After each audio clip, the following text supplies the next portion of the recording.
Welcome. Housewives of True Crime. Welcome. What's up, Buttercup? Well, let me tell you, not me, because, we scheduled this whole thing around me going to a hot yoga class because I've recently taken up the hobby of exercise. I heard it's good for you. And I did it 2 days in a row, and now I cannot effing walk. I am in such bad shape. It takes me like 5 minutes to like sit on the toilet. Like I have to put my hands down first, and then like ease into it. It's Yes. those damn squats. Dude, They're stupid. I love that feeling, by the way. Like, I know No, it's so no, painful. I know, but no, this is so bad. I dropped my kids off at school and then I went and bought Epsom salt Oh and my gosh. arnica and just like sat in the tub until we had to do this show Oh my because it gosh. is so bad. Like I've never hurt myself this bad before. It's bad. So exercise, So wait, be careful about it. That's really funny because we're recording at this specific time because Gretchen was going to go to the yoga, which obviously you didn't make it to. Oh, no way. No No way. way. No way. No, I did the Gumby dance yesterday, and I think that is what I had one of those instructors that, they like me. I don't know what it is about me, but they like to, put their hands on me and just push me just a little bit harder, a little deeper. I remember the moment he was like, you can get 3 feet more range of motion. I was like, I don't know that I should. But I Clearly you did shouldn't it. have. Yeah, but I did it. And now I feel like crap. It's going to last a couple days. You'll be fine. I'm sure my husband's going to be stoked. I'm going to be a real peach this weekend. Guess what I did? What'd you do? Well, okay, outside of Dallas, there's a little town called the Grapevine. Mm-hmm. And they have a Grape Fest, and it's Grape Fest weekend. Yeah. And so I made my way to Grape Fest, and they have the grape stomping competition. Okay. Get up there on stage with all these people. Lucy, I love it. 100%. I love Lucy situation going on. Yeah. Guess who is the grape stomping champion of Texas? No way, you are. I won. Oh my God, because you're so damn competitive. I have little feet. She probably wouldn't even let me on her team if I was there. I probably would not have. Yeah. But savage. Maybe. She's pretty savage, you guys. Yes. My team won. Oh, well, congratulations. And guess what I won? What do you win? I won a t-shirt. Sweet ass. With a purple foot on it. Did you have to pay to enter this competition? Yes, I did. Oh, okay. It's $10. It's $10. Okay. So okay. That's nice. I paid for my t-shirt, basically. Well, I swear, nice. There are so many fun things. Oh, I will tell you this also. I did the taste, some sort of like people's choice tasting. You can do all these different tastings. So I chose the wines of Texas. Since I'm here. Never again. Oh, were they gross? Yeah, that's one thing Texas Yeah, it's does not it's not going Napa. for it. Yeah, I can't see Texas having the wine going. Yeah. My dream is to enter a chili cook-off. I bet you they have great ones here. I bet they do. Maybe you should find me one. I want to, stand out there in the chili apron. I make some damn good chili. Everyone knows. And I would like to enter it in a contest of sorts. That would make me so happy. I'm going to find you one. We're going to do it here. Oh, yeah. You can be my bitch. I'll tell you what to do all day. So fun. Okay. That's like already. Oh, stop it. Oh, my God. I do have one funny thing to say. Okay. It's not that funny, but last night I was doing homework with my children until 8:00 at night. That is not funny at all. 3 to 8. Yeah, I know. And then at one point, my daughter says to me, Mom, do other moms have mustaches or just you?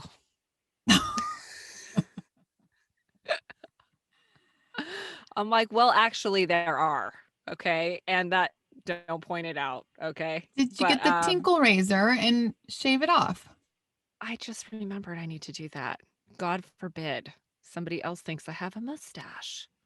Yeah, no, I'm on it. This weekend, I'm gonna dedicate to rehabilitating myself from that exercise thing and self-care.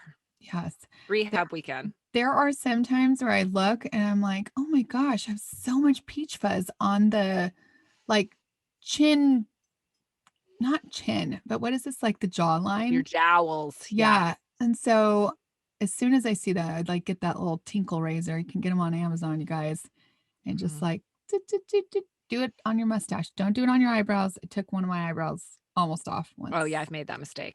Yeah, we got Let's hear about your crime. crime. Yeah.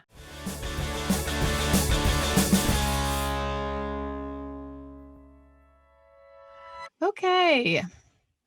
This week, I am going to tell you a story about a girl, a young girl.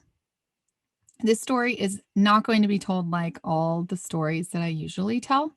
The case is not like all the cases I usually cover. I kind of like those twisty, turny ones. Mhm. Um, this one has depth, realness, reality to issues that are going on today, controversy, and maybe some unanswered questions. But You like it heavy. uh, this is different. You're going to see. I don't think you have Okay, any you idea like it what. heavy. I am a little more crime light. But go ahead. I- It's funny because you say that, but I don't think you are. No, sometimes I do them heavy, but then I kinda balance it out with a little low fat crime, you know? Yeah, it's true. Yeah. Yeah. We both like low fat crime. Yeah, we like them both. This is not heavy crime. I'll tell you that. Okay, Okay. okay. Well, you said it was relevant and shit. Everything in the news is heavy. Oh, seriously. Oy. This is more of like a Me Too heavy Okay. cause. Okay, let's get with it. Okay. So, in the end, I hope that you see this story as more than the crime itself and more about a system that needs change, a culture that needs change, and kids that need help. The story is about a girl born to a 16-year-old white mother and black father that she never knew. The father, I don't think anybody ever knew, maybe not even the 16-year-old mom.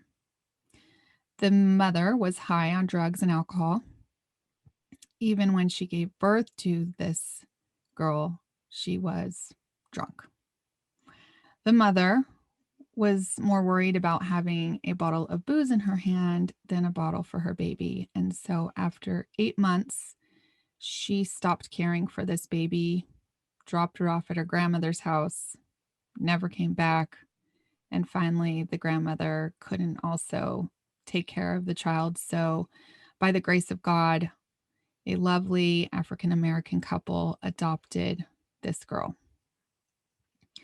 The mother and father were, by all accounts, great parents. They had children of their own that were older. So, this little girl brought like a lot of light to their lives. I can imagine, like, some parts of me are like, gosh, when our kids are all grown and like out of the house, are we going to miss that little like foot patter and want to adopt a baby too? Just get a dog. Just kidding. I mean, it's a nice thing to do. Yeah. It is. Mhm. I do have some family members who perpetually foster, and, they're practically divorced because the husband is like, "I wanna retire, boo. I know. I Well, don't wanna be wiping butts forever," and the wife is she can't stop. I think that kind of happened here. This father and mother also ended up getting divorced. But they loved this little girl and she knew it. When it was time to start kindergarten, her mother, and I mean adopted mother at this point, I'm just going to refer to the adopted mother as her mother because the Yeah, because original she one, is. Yeah, yeah. original one is out of here. Um, she knew the mother knew she was real smart, probably smarter than the rest of the class. And by second grade, she was in the gifted program. And Awesome. this made her mother proud. Yes, I mean, it was awesome, but something was different about this little girl, especially for kids in gate. Like, seems to me like kids that are gifted seem to like to sit down and follow rules and shit like that. I hate the GATE program. Can I just say that? I fucking hate it. Gifted and talent. What the shit is that? Except a way to make everybody else feel like Less. stupid. I know. Yeah, I always felt stupid. Like all my No, friends were in GATE. Yeah, me I think too. it is like name it something else I know, right? that It's still, sounds nerdy or something. by the way, Not so like extra, it's extra excellent. it still is called that. Dumb. Uh, well, this girl didn't do so well in gate, not because she was Good. not smart, but because she made some really irrational decisions as a child. Like, she was quick to throw tantrums, quick to become very angry, not your average gifted kid. Okay, It she needed a little could, CBD maybe. oh, well, yeah. So, I mean, there's like, why was that? I don't know. It could have been because she was teased at school. It could have been something more. It could be because she was abandoned as a baby. I mean, let me tell you, even having like my puppy dog that was abandoned and abused as like only like super early, this Yeah. dog is still so skittish, even though I got him at 16 Oh weeks yeah. old? So I feel like even if she was adopted out at 8 months or 9 months, whatever she Oh no, could have that had imprints on before, you. Oh yeah. yeah, for sure. Yeah. So it could have been also from her genes. Who knows why she had this impulsive behavior? She Yeah. was teased a lot at school for her white skin because she was mixed, but she was pale and she had two Black parents. I am assuming by the book that I read, which I will get into a little bit later, she must have gone to a predominantly Black school because she talks about the way she felt was different being white. I can imagine it felt isolating, much like anyone feels if they're different, especially because her parents were different. This bullying made this little girl really angry, and she often got into trouble from this anger. And schools are not about to have that kind of outburst. When she would get in trouble, her mother was amazing. She would come, she would pick her up, she would talk to her about what was going on. She was a problem solver, and I would call her a mama bear. She was kind of like this, how she describes her as like, she wasn't going to take anybody's shit. Like, she wasn't going to take that little boy calling her daughter a name, but she also wasn't getting on this little girl for her mistakes maybe as much as she should. She had a lot of like patience, much more patience than I think I would have. Hmm. Just saying. Her mother was really, I don't know, she had a lot of dignity and grace. And you would think because she saw her mother being like this, she would try to emulate her mother. But she didn't. This little girl always seemed to overlook what her mother was doing, always be on the defense, always like thinking the worst, having very negative outbursts, um, almost like she was in a fight or flight mode all the time. And she acted out with fear and violence. For instance, these poor decisions just keep coming. So, for instance, one time she just chucks a huge rock at a girl's face while Ooh. other girls were playing a game of like throwing pebbles. She gashes the girl's like face open. This is like something that she would just do, but she Yeah. didn't know why she was doing it. She was like, oh, I didn't think about that. That could maybe cause stitches, or that I would never be able to play with that girl that lives down the street with me again, because her mom would think I'm a bad kid. Um, she also started stealing just because. And when she talks about it, she's like, I don't know why I did it. Like, I just did it. There Yeah. wasn't any kind of ramification for her doing it, as much as like, I don't know, like I stole something as a child, and Yeah. dude, it was from the dollar store, and Yeah. I was sick to my stomach. Yeah. Yeah. Me too. She wasn't. She didn't have that in her. Like Mm. that frontal lobe of like feeling guilty or like reasoning and all that shit was just not there. She also had a big old attitude, and she would talk back to authority like it was second nature. I mean, I think you can imagine this type of Yeah. kid. We've She sounds all, like the catch me outside girl. oh, dude, by the way, 100%. Every Yeah. single time she would talk, like, so I'd listen to the book on tape, and it's her reading it. Okay. So I kind of like that because you get the sense of exactly what was going on. And I thought that the whole time when she was saying all this stuff. I'm like, that is what you were. Like, that's where she was in her life, at that Yeah. point. Yeah. Not even Dr. Phil can give you a smackdown. No, no, No. no. No. That's exactly I'd be right. shaking in my boots. Yep. So, Yeah. so she finally was expelled from school for having some no-dos that she got from one of her siblings. Which, you know what no-dos is? Did you ever have that? Did you ever take Yeah, that? of course. Like, Uh-huh. it's like Keeps you caffeine pill. Yeah, I'm surprised that would get you expelled. I know, but It's I not like a think narcotic. It's like, no, but it also, I think she was just difficult. And so they're yeah, probably like, oh, let's just get her out of here. yeah, So they sent her to alternative school, where basically you do the work alone, and there's other kids that are in there because they behave badly too. The teacher mhm, was just there as a mere adult in the room.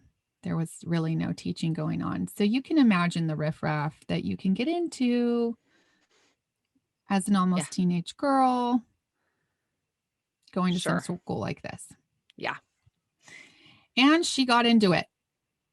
And she eventually found herself in juvie.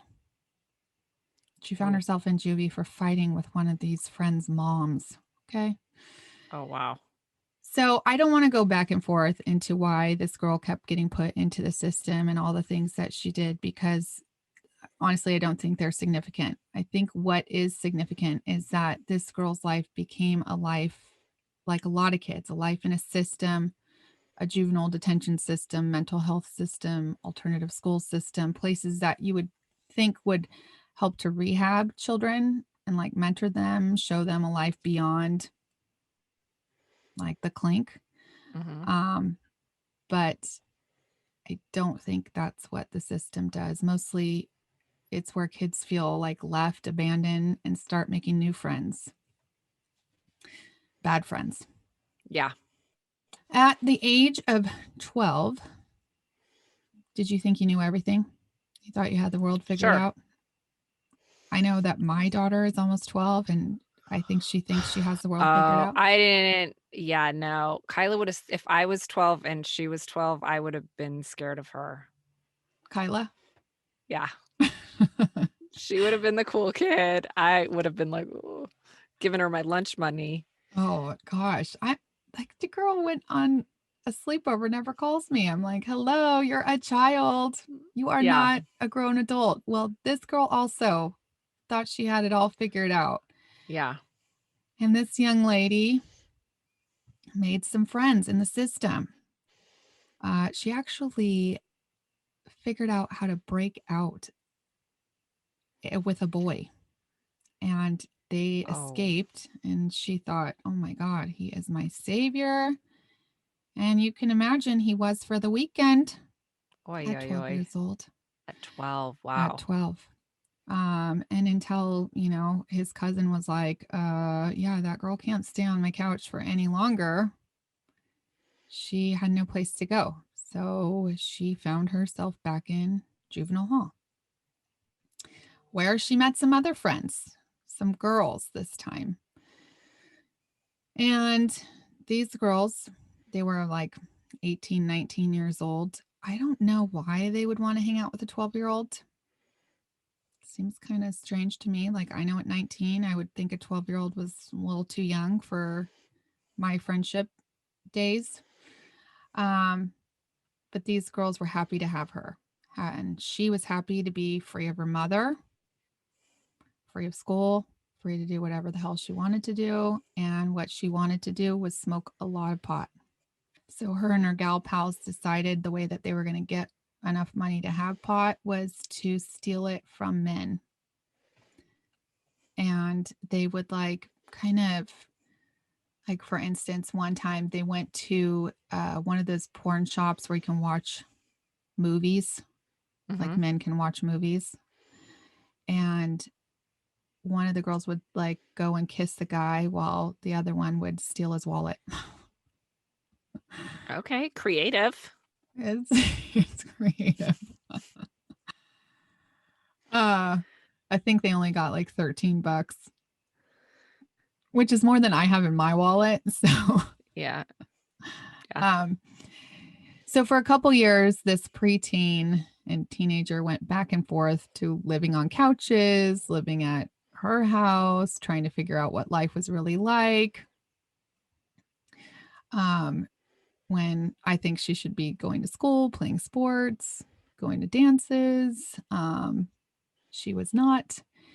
And by the time she was 15 or 16 years old, she was hanging out with girls who had kids, robbed men for money, had sex for money, did drugs, sold drugs, and were in gangs. At one point, she too started selling drugs. I mean, it's easy money, Yeah. but it's a hard life. This life led to her being drugged herself, raped for days on end, and finally meeting a 24-year-old man that they called Cutthroat. Cutthroat would soon become her boyfriend, or to her, her boyfriend. Mind you, she's 16, he's 24. Okay. He took her to hotels, bought her some dinner, the real Rico Suave type. Mm-hmm. Not really. Not really. He did take her to hotels, but more like motels. Oh, yeah. So he was like a pimp. He was a pimp. That's exactly what he Yeah. was. She thought he was the real shizat. She didn't care that he came to the hotel from time to time. She loved him, and she thought he loved her too. I mean, he loved her so much that when he found out that his friend had raped her, he started calling her a slut, beating her, and making her be naked 100% of the time when she was in that motel room with him. Mm. You see, she was still a child. Yeah. Cut one day was all out of money, and he really liked staying in that motel. So he told this girl to go make him some. And she knew what that meant. So she walked out of her hotel room down to Sonic. I guess Sonic is where you pick up the men. And this is where it gets a little tricky for me to tell the rest of the story. So I am going to tell you right now from what is on the police interrogation transcripts. Okay. Okay. So at Sonic, a man in a Ford F-150 pulls up and sees this girl after he already grabbed food from the car hop. He rolls down his window and he asks her if she's hungry. She says yes, and she hops in the car. She gets in the car and they get food from Sonic. The man then says to her, You shouldn't be staying on the streets.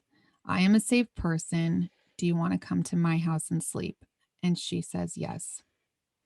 Once back at his house, he shows her some guns, talks about how he was a sharpshooter in the army at one time, and more about his life.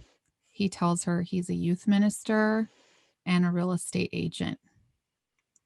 According to the transcripts, they both go to bed in the same bed with her on the right and him on the left.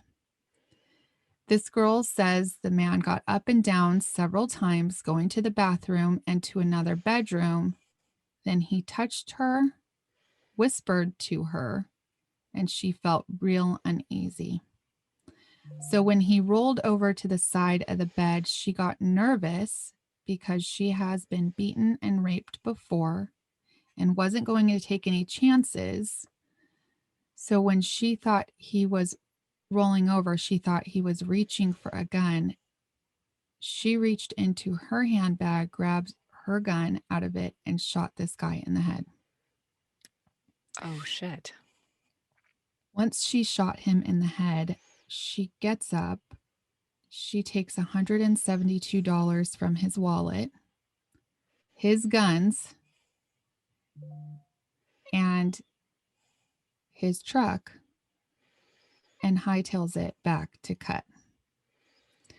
From here, she ditches the truck in the Walmart parking lot, but not before she grabs this gentleman's phone and calls 911 to report a homicide in the man's house. So she calls 911 and gives the guy's address and just says homicide and hangs up the phone. This man's name was Johnny Michael Allen. So Johnny Allen laid there lifeless. When the authorities showed up, he was naked, head on his pillow, hands slightly clasped like underneath his head, in a position that I would say you sleep in. Yeah. Now, this teenage girl was just about to grow up real fast because it did not take long before they found her. And of course, they find her naked in the hotel room with Cut. The first thing she says when the police arrives is that Cut had nothing to do with this. I will tell you everything. So what I just told you is exactly what she told the authorities the night that she was arrested. But she's also 16 years old. She didn't tell the police that she was 16 at the time. She told them that she was 19, and she really wanted to protect Cut, who she thought was her boyfriend. Right. Little did she know that Cut could fucking care less about her and was going to out her every chance he could. You know, he was protecting himself. The police read her Miranda rights, told her that they would let the DA know if she cooperated with them, which she took as they would let her off. But this teenage girl did a real bad thing. The authorities finally got word that she was only 16, and so they were real pissed at that. They were like, what the fuck, dude? Like, you can't like lie to police, Yeah. you know? So they Yeah. send her to the juvenile detention center where she was given an attorney, allowed to call her mom. But at the end of the day, in Tennessee, you can be 16 and tried as an adult. And that's what they did. They tried her as an adult for first-degree murder. And in Tennessee, where she was, it's mandatory life in prison. So the trial came, and this girl, her story changed a little bit. In the original transcript, she claimed that she was not a prostitute and she did not have sex with Johnny, the victim. I think she said she wasn't a prostitute to protect Cut. I'll tell you what has stuck with me since you've been telling this story is I want to know why the victim was naked. Okay, so me too. Because if you're the nice guy youth minister that is taking in the girl, you don't sleep next to her naked.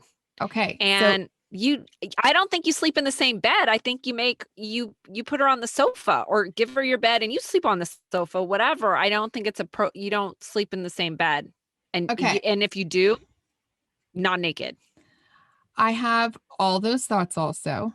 I have all those thoughts. I have other thoughts too. I have a thought like maybe she was in the other bedroom. I also like how do we know she was sleeping in the same bed with him? We Right. don't. She could have been in the other bedroom. She could have shot him while he was sleeping just to take his money. Yes, she could have. Oh. Oh, so it's Um, not good for her. I still but don't like him being naked though. I don't like him being naked either. So Yeah. to me, it's like, dude, even if you brought home a child, even if he thought she was 19, she looks like a freaking child. Okay. Like even a Yeah. 19-year-old. He's Yeah. 43. It's weird.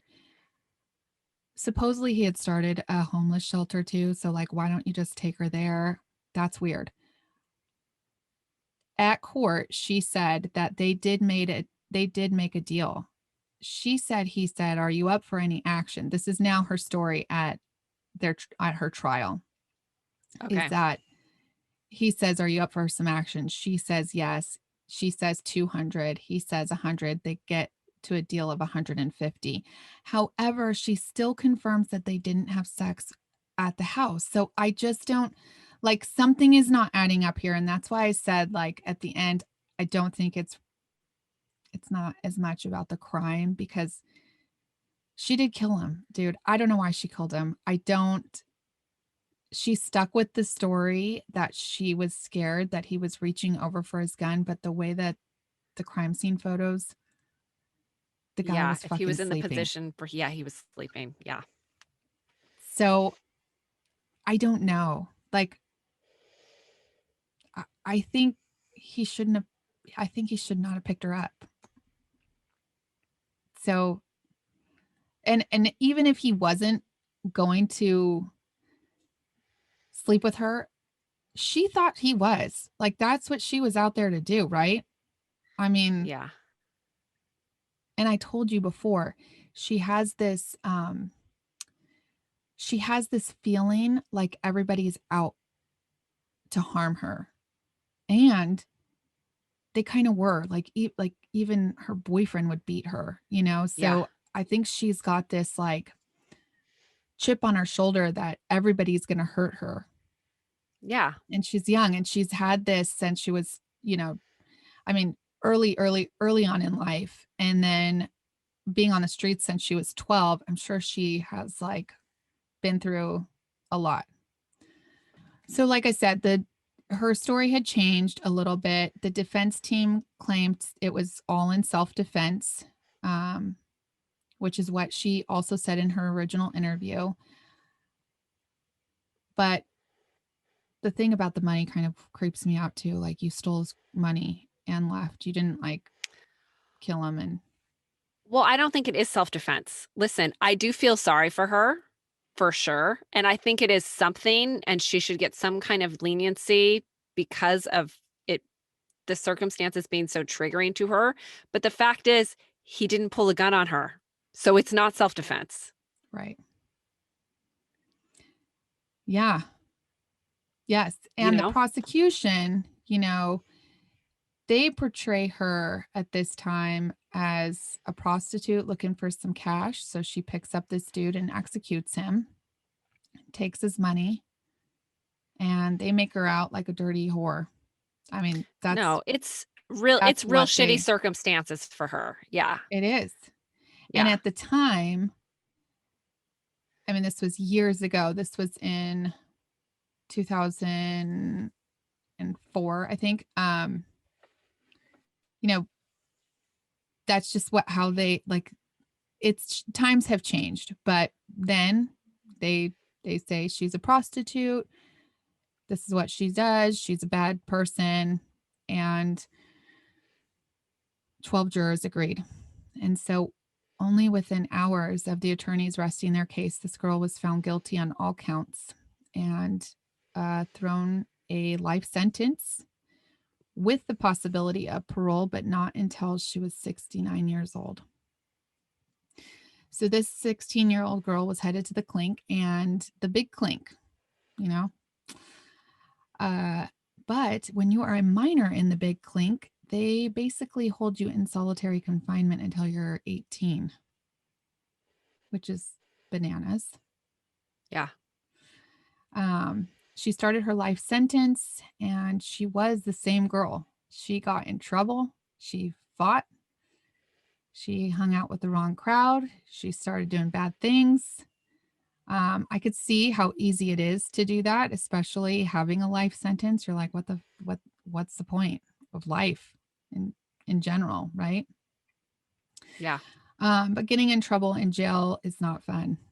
And so after years, this girl started seeing other girls that had books and had jobs and minded their own business, and thought maybe that life looks a little better. And actually, one of the girls that had like the better of life in jail, if you would call it better, her name was Tabitha. Oh. So her prison that she went to had an opportunity to go to college. And this college was like a Christian college that you could go with like kids from the outside, which is pretty incredible. Yeah. It's called Liscum. And so it's not easy to get into. You have to first have your GED, then you have to take a test. You have to have held a job. You have to have had no Frozen. penalties on your record for 6 months. Like you have to be like an upstanding jail citizen. They only admit 15 girls into this program, and she made it. It was a huge accomplishment and a huge, like, just self-confidence booster for her, like internal person, you know? So in the background of jail life, she had lawyers working nonstop on appeals for her. But one after another, as years and years went by, you know, those appeals, they're mostly denied. Yeah. They even had her evaluated for mental health problems, which did turn out that she has fetal alcohol syndrome disorder, which I think you know Hello. because her mother Yeah. was a drunk. Yeah. And but even with this, and by the way, the symptoms of that are like impulse control. There's like all these things that she had. Like this is where it came from. Yeah. But even with that evidence, the court still didn't care, and they kept her life sentence. So at one point, by the way, she was going to Liscum, this college, and she found out that one of the professors that she really liked was a prosecutor at her appeals trial who argued to the board why she should not be let free. Oh, wow. Could you imagine the slap in the face for that? Oh my gosh. She confronted him, and he was stunned. He was like, I had no idea that was you. Well, of He course like not. he Yeah. apologized to her, but there was nothing that they could do. She was Yeah. stuck, and that was her final appeal. So life was still looking up in the clink though for her. She did a bad thing. Oh, sorry. Life was still looking up in the clink for this girl, but she did a bad thing, which I don't even think is that bad. But some guard kept coming on to her, and she ended up having sex with him. So in her book, she feels real guilty about it. Like she feels like she made like a real bad mistake. But dude, like that's this guy's mistake. He's a freaking Totally. police officer, Yeah. right? Right. Yeah, I agree. Well, and by the way, like I don't know, like you're locked up for years and years and years, and some cute police officer, I think I would do it too. Of course you would. So, Well, she got kicked out of that prison for it. Oh. And so she couldn't finish her degree because now she was sent from Nashville to Memphis. And Memphis was different. Memphis was better in a way, was less structured, had lots of freedom, but lots of ways to get into trouble. And after that freedom started to feel like too much freedom and she felt like a bum, she requested to go back to Nashville and get her degree, which they eventually let her back. So this girl, she really matured and grew, and her story was actually picked up by PBS. They ran a small documentary about her serving life and sentencing children to life in prison. Mhm. And a man, a very religious, handsome man, noticed her. Um, Actually, a lot of people noticed her from this PBS special, and they started sending her mail. You know that mail in jail? Yeah. You're familiar Yeah. with that. She would Mhm. write most people back, but this particular guy, he was handsome. He sent some pictures of himself. He was a real religious guy. He sent a very heartfelt letter, and she was smitten. This one letter turned into multiple letters, multiple phone calls, and even visits. This man was a Texas man. And he said he was drawn by the grace of God to her. And, she was now like well into her 20s, even almost 30. He helped her understand that she needed more in her life, that she needed to start praying every day to God for patience and freedom. He taught her that instead of returning people's wrongs with anger, hate, and violence, which she did, that's like what she resorted to always, that she should turn to God and pray for those people that had wronged her. So that special on PBS also brought her a new attorney who thought that he could help her case. So this girl had herself surrounded by some great people. Her Okay, professors, where was yeah. her mom in all Okay. this? I know I say this at the end, but her mom, every single time she could have visitors, her mom was there. Oh, okay. So she never Never abandoned her. No. okay. This mom was like such a good mom. Okay. Actually, her birth mother kind of came back into the picture for a hot minute, and um but then kind of just her birth mother just she came and went. Okay. She was like she tried to hold down a relationship with her, but then it never some people they never Yeah, I know. change. They're not cut out for it. No. Yeah. Um so she had this legal team who she had for 13 plus years by her side. She now had a brother or a boyfriend, and she still had her mother. And her mom did come to, like I said, every time single visitation that she could, but then she got breast cancer. And so she missed a couple when she was going through chemo and all that. Yeah. Around the time of the PBS special was also the Me Too movement. And people started to realize that maybe this girl was not a prostitute. Maybe at 16, you can't be a prostitute. I mean, you can't even legally have sex Right. at 16. So this girl was actually being sex trafficked. And I think she was. Yeah. This cut guy was a fucking loser. He was a grown man using a child for his own pleasure, locking her up in that hotel room, like having her be naked by day and sending her to the streets by night. Gross. Yeah. So this brought real awareness to how could they lock a child away for life when maybe she had no real awareness of her actions and really no awareness of the consequences that she would face for her actions. And so she prayed. I mean, this girl found God, and she graduated college with cap and gown and all, which is real amazing. She Mhm. started an organization called Glitter in jail to help at risk girls her organization, Glitter, stands for Grassroots Learning Initiative for Teen Trafficking, Exploitation, and Rape. In jail, she would mentor young girls. She would also go and talk to girls in juvie, or not. I think she would have to do it like via phone. Yeah. Um, Still awesome. awesome. And even talk to girls in high school. I think it's a real amazing achievement and something lots of people could learn from. And like, my episode is only about an hour, but this girl had years of in jail. I can't even like explain all the things that she did and all the change that happened. I mean, you guys can read the book if you want to learn everything.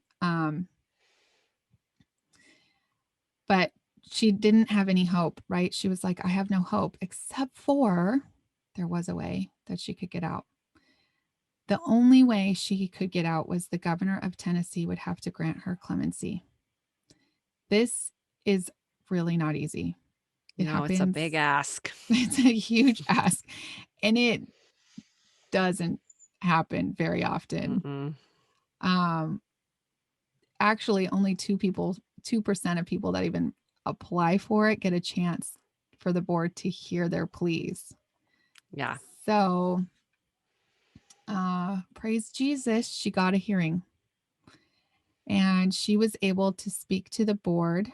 So you have to speak in front of a board first. And she did. She apologized for actions. She took full responsibility. She said she was so sorry for taking this man's life and she knew that he had a life and she took it from him.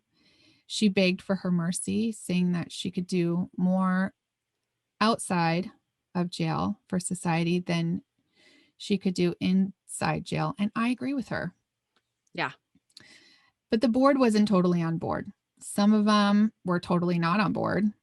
Some of them thought maybe a 25-year sentence would be appropriate, which would give her like 10 more years.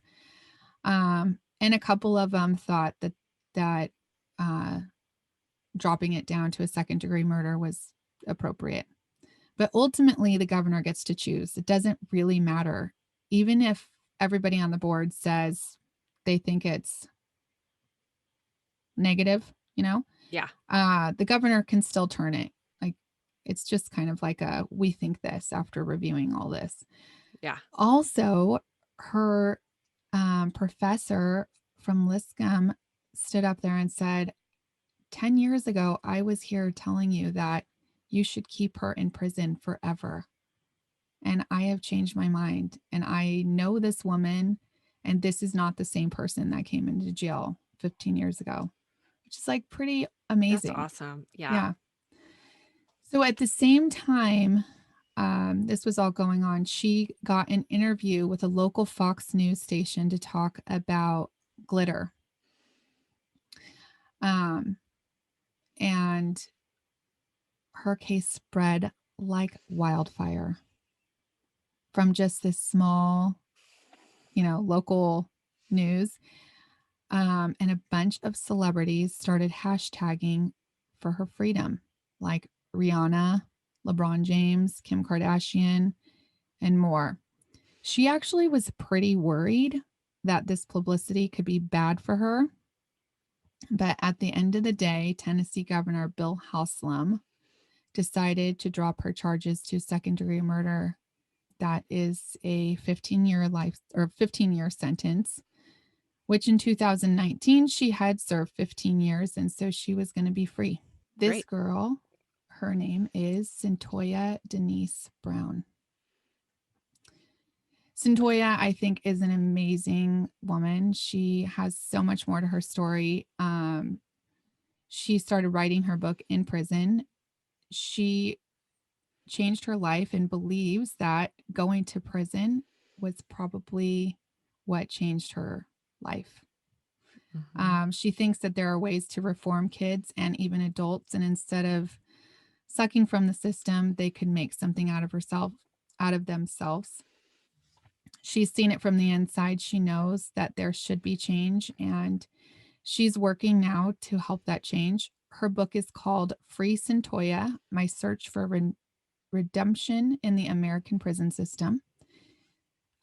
If you want to know more about her challenges, a lot about her life before prison and inside, it details everything. Also, there's a Netflix special about her. I think it's a little slanted, but at the end of the day, I do think her story is really about redemption and how sentencing a child to life is probably not the wrong thing to, or probably not the right thing to do. Also, side note, Cyntoia did marry that man, That was my next question. and they actually got married in prison. While she was still in prison, they got married. They did. Yeah. And they made it work on the outside? She is still married to him. His name is Jamie Brown, or Jamie Long. Sorry, Jamie Long. Her name is Cyntoia Brown Long now. I look at her Facebook page and they look like super happy. He is highly religious, and he is really, I mean, he helped her along the way in the later parts of like her prison stay. Yeah. Focus on being positive and trusting and like she really believes that the reason she's out is because she trusted God and prayed to Jesus every day, and she would talk to him every day, and they would pray on the phone, and they would, I mean, she's very devout, and so is he. And yeah, she's out and she's living a life. And I mean, there was the cutest picture on her Instagram of her and her mom like having ice cream. And I do know that the guy Johnny, his parents died, but there was one friend that came and wanted Cyntoia to burn in hell, basically. Well, but it's like, dude, you just told me your story on Patreon this last week, and the guy got 15 years for killing somebody, or killing like 2 people. So I think at 16 years old, 15 years in prison, even if she meant to do it, is maybe enough. I understand the anger that family members feel. I certainly understand it. But it doesn't, it just is shitty circumstances. It doesn't take away from what it is. I mean, 2 wrongs don't make a Right. You're right. right. Yeah. I do think so too. And she is not, if she was still a piece of shit, then I would say keep her in there. Like if she was still being a bad Sure. prison person. Sure. Yeah. But she's not. She's doing right, and she's making a difference in the world. So yeah, that's my story. That's awesome. I've been watching this show on Netflix. I want to say it's Netflix. It might be Amazon Prime. I get my late night television mixed up. But it's called Women in Prison.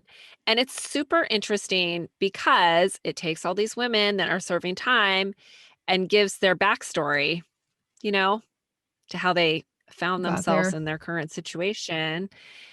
And, everybody has a story. Like one woman, got on painkillers for like a back injury or something, was like soccer mom of 2, found herself calling in fake prescriptions. It just snowballs after snowball, and just next thing loses her family, loses her freedom.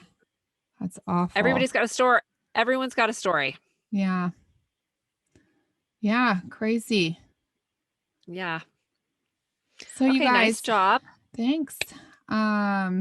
If you guys want more, Gretchen just did a really good bonus crime on Patreon last week. Patreon.com/Housewives of True Crime. We are on Facebook. We are on Instagram. Gretchen is tired of my story. She's yawning. We are also on YouTube.